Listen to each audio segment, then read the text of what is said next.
Assalamualaikum warahmatullahi wabarakatuh. Kita lanjut ke part 3 tentang pengelolaan logistik setelah pelaksanaan pemungutan dan penghitungan suara di TPS.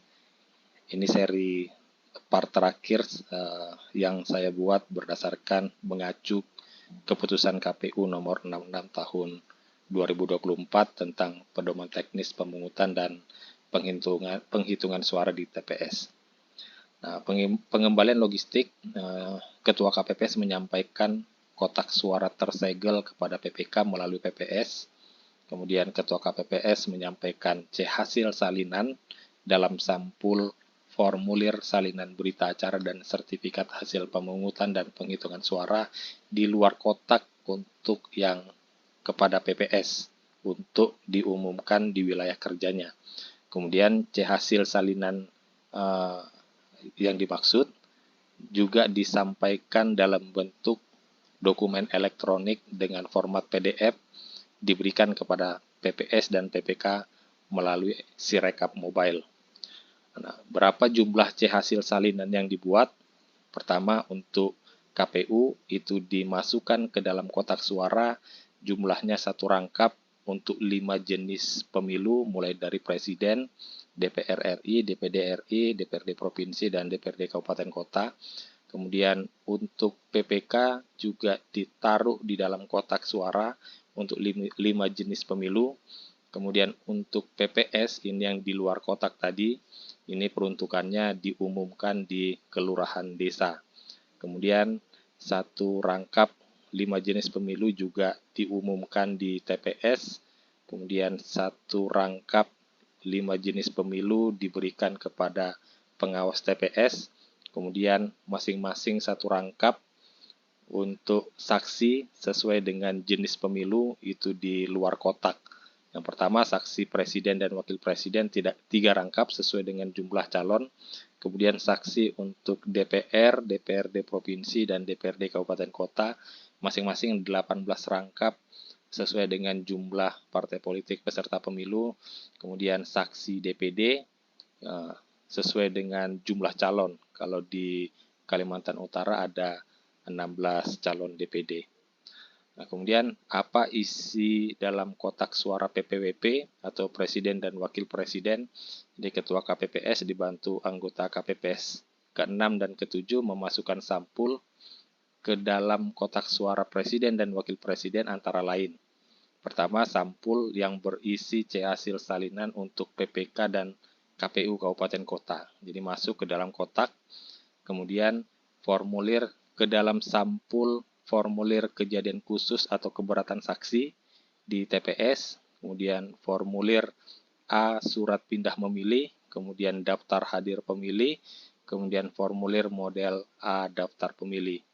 Kemudian juga dimasukkan dalam kotak Presiden dan Wakil Presiden sampul formulir pernyataan pendamping pemilih, kemudian pemberitahuan pemilih, dan tanda terima penyampaian salinan hasil penghitungan suara, kemudian formulir sampul berita acara dan sertifikat hasil pemungutan dan penghitungan suara. Ini C hasil untuk 5 jenis pemilu, jadi C hasil untuk Presiden dan Wakil Presiden, C hasil untuk DPR RI, DPD RI, DPRD Provinsi, dan DPRD Kabupaten Kota, semua masuk ke dalam kotak Presiden dan Wakil Presiden untuk C hasilnya.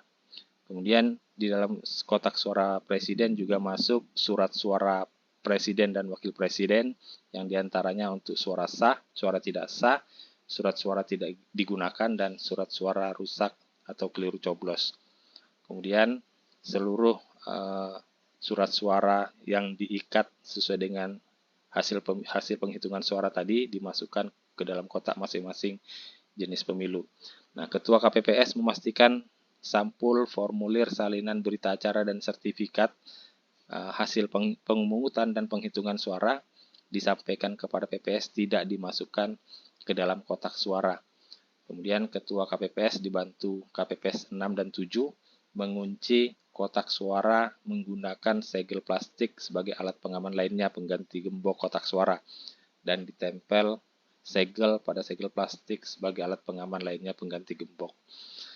Kemudian isi dalam kotak suara DPR RI. Jadi Ketua KPPS dibantu KPPS 6 dan 7 memasukkan perlengkapan di TPS ke dalam kotak suara DPR RI.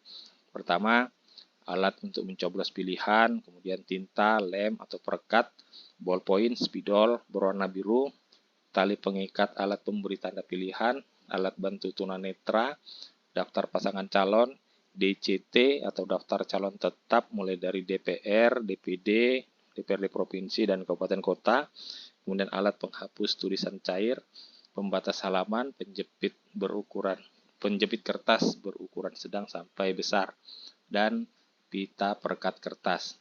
Kemudian surat suara DPR RI itu masuk ke dalam kotak suara DPR RI yang berisi surat suara sah, surat suara tidak sah, surat suara tidak digunakan, surat suara rusak atau keliru coblos.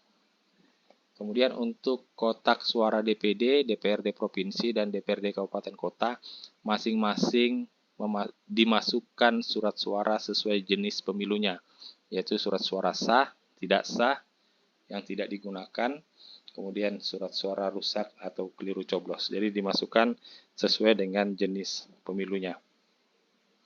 Kemudian dalam hal segel plastik, sebagai alat pengaman lainnya pengganti gembok tidak berfungsi karena rusak, dapat diganti dengan ikatan pengait lainnya yang aman, proporsional, mengunci kotak suara berlapis duplek. Kemudian Ketua KPPS dibantu KPPS 6 dan 7 menempelkan masing-masing satu keping segel pada lubang kotak suara untuk setiap jenis pemilu. Kemudian setelah disegel, setelah dikunci dan disegel, kotak suara dibawa ke PPK melalui PPS dengan pengamanan petugas ketertiban dan pengawas. Itu tentang pengelolaan logistik pasca pemungutan dan penghitungan suara.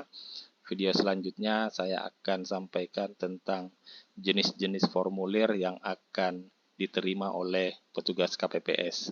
Demikian, semoga bermanfaat. Terima kasih. Assalamualaikum warahmatullahi wabarakatuh.